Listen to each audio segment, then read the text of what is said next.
आप देख रहे हैं BA न्यूज़, खबर हमारी फैसला आपका। इस वक्त की बड़ी खबर बरेली से ब्यूरो नागेश गुप्ता के साथ। बरेली पराग डेयरी की उपलब्धि में आज एक और अध्याय जुड़ गया। अब पराग डेयरी आइसक्रीम का भी उत्पादन करेगी।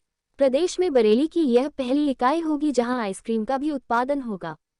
डेयरी में बनने वाली आइसक्रीम का निर्यात करेगी। उक्त जानकारी आज प्रदेश के कैबिनेट मिनिस्टर धर्मपाल सिंह ने एक प्रेस वार्ता के दौरान पत्रकारों को दी। कैबिनेट मिनिस्टर धर्मपाल सिंह ने कहा कि योगी सरकार की सही मार्गदर्शन के चलते पराग डेयरी में आज से आइसक्रीम का उत्पादन शुरू हो गया है। इसके साथ ही उन्होंने लव जिहाद पर उन्होंने कहा कि श्रद्धा के साथ जो भी हुआ है उसकी संवेदनाएं पूरे देशवासियों की श्रद्धा के साथ हैं। आज देश का हर नागरिक चाहता है कि श्रद्धा के हत्यारे को फांसी दी जानी चाहिए। उन्होंने कहा जनता की आवाज लोकतंत्र में भगवान की आवाज मानी जाती है।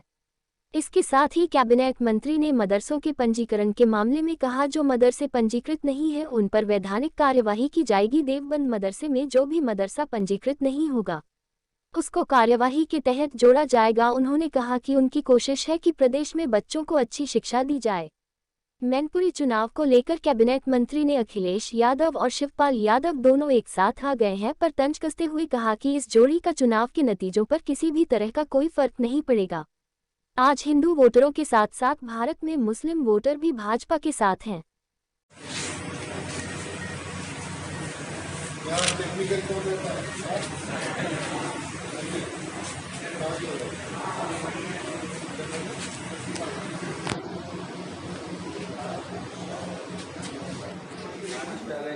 नतीजों पर कुछ फर्क पड़ेगा इससे? मैं धन्यवाद दूंगा अखिलेश जी को, कम से कम उन्होंने अपना परिवार तो इकट्ठा किया है। ऐसे राजनीति में कोई प्रभाव पड़ने वाला नहीं। सतीश मिश्रा का नाम स्टार प्रचारकों की लिस्ट में नहीं है, बसपा की स्टार प्रचारकों की लिस्ट जारी हुई है। सतीश चंद्र मिश्रा का नाम स्टार प्रचारकों की लिस्ट में नहीं है, बसपा की जो लिस्ट जारी हुई है। ये कयास लगाए जा रहे हैं कि वो कांग्रेस में जा रहे हैं। देखो, ये तो उनका मत है, हो सकता है घूम फिर के सब भाजपा में ही आ जाए। ये भी रास्ता निकला है कि वो, क्योंकि राष्ट्रीय दल है, भारतीय जनता पार्टी भारत में रहने वाली सभी जनता की पार्टी है, व्यक्ति की पार्टी नहीं है। इसलिए अब समुद्र में मिल जाएंगे तो समुद्र का ही जल कहलाएगा। नगर निकाय चुनाव सर पर है, उसको लेकर तो क्या तैयारी? हाँ, अच्छा। अब लगभग 5, 6, 7 दिसंबर को विधानसभा का सत्र है।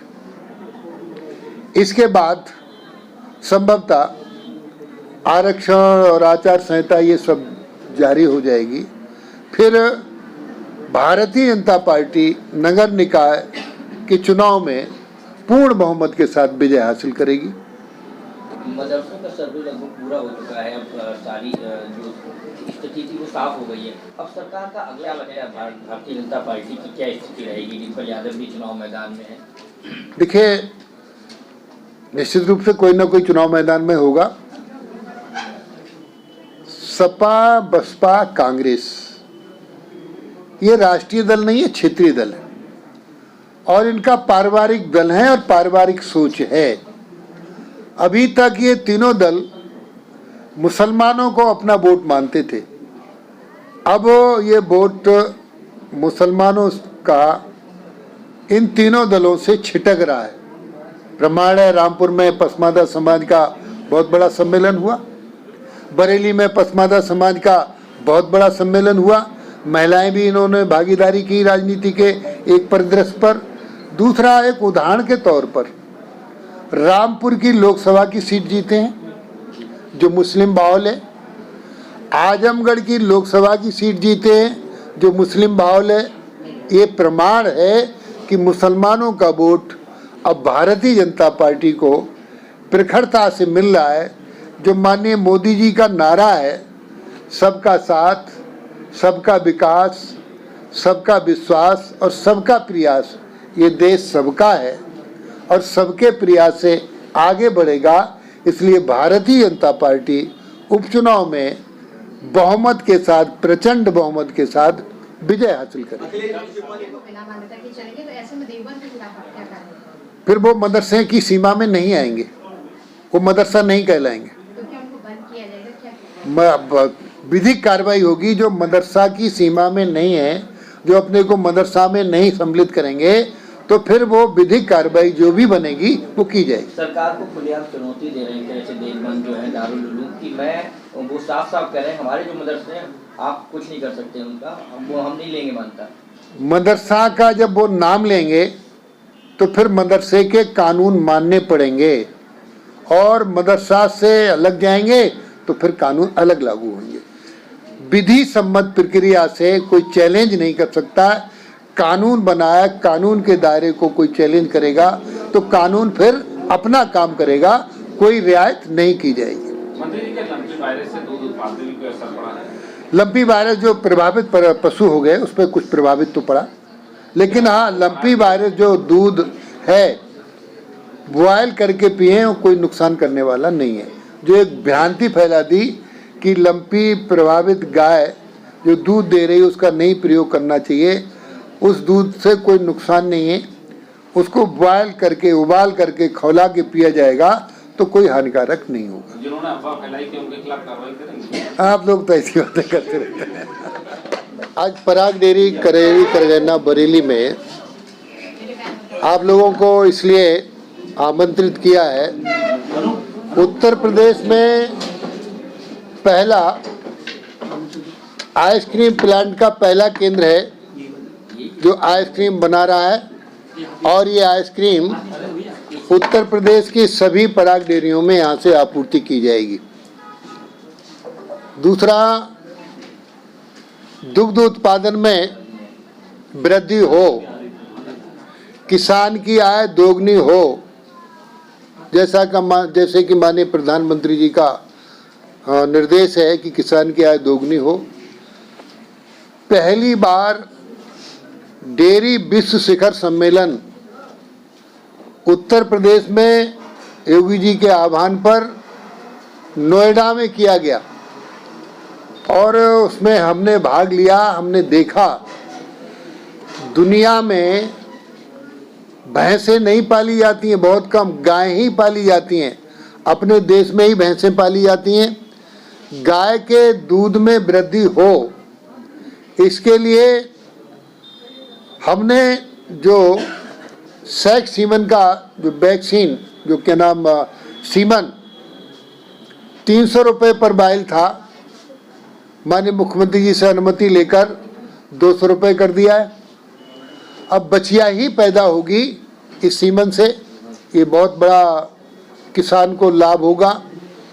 दूसरा, इन 100 दिनों में 75 लाख गाय भैंस को गर्भाधान केंद्रित किया जाएगा, गर्भ धारण कराने में AI की जाएगी, कृत्रिम गर्भाधान कराया जाएगा। और इसमें एक बहुत बड़ी व्यवस्था, भैंसों में मुर्रा भैंस का सीमन दिया जाएगा। मुर्रा भैंस एक दिन में 20 किलो दूध देती है। 20 किलो दूध किसान का 1000 रुपये का हो गया। तो इसलिए किसान की आय दोगुनी करने के लिए ये उपक्रम किया गया। कृत्रिम सेक्स सीमन के द्वारा बछिया ही पैदा हो, ये व्यवस्था की गई। और अब हम कैबिनेट में माननीय मुख्यमंत्री जी के सहयोग से गाय पालन पर बड़ी स्कीम, डेयरी पालन पर बहुत बड़ी स्कीम लाए हैं। कार्यशील पूंजी में 10% का अनुदान, बैंकिंग ब्याज में मान्यता देने की तैयारी है या उनके खिलाफ किसी तरीके की कार्रवाई की तैयारी है? देखिए, कुछ मान्यता कुछ मदरसे ऐसे निकल कर आए हैं जो 1962 से चला रहे हैं और MA तक की शिक्षा दे रहे हैं, उनका रजिस्ट्रेशन नहीं है। विषय गंभीर है। 1962 चला रहे हैं, बिल्डिंग है, बच्चों को कक्षा नीचे से लेकर MA तक की शिक्षा दे रहे हैं बिना प्रमाण पत्र के। कितना धोखा है। तो हम इसको गार्जियंस को सूचित करने के लिए हम इसे अपना जो हमारा ऐप बना है उस पर लोड करा रहे हैं और बाकी जगह पर भी हम ये TV और इन सबके आप लोगों के माध्यम से गार्जियंस को सूचित कर रहे हैं कि ऐसे मदरसे जिनका रजिस्ट्रेशन नहीं है जिनकी मान्यता नहीं है, जो रजिस्ट्रेशन कराना भी नहीं चाहते, बच्चों का भविष्य अंधकार में बनाना चाहते हैं, उनसे सावधान रहें, ये करेंगे। क्या ऐसे में जो बच्चों के भविष्य के साथ खिलवाड़ किया है ऐसे मदरसों में, ऐसे मौलवियों ने, तो उनके खिलाफ क्या सरकार सिर्फ खाली सर्वे तक सीमित रहेगी, आगे कार्रवाई करेगी या नहीं? सरकार की मंशा सर्वे की यही है, हम बेहतर शिक्षा दें और बेहतर शिक्षा के लिए कानून बनाए।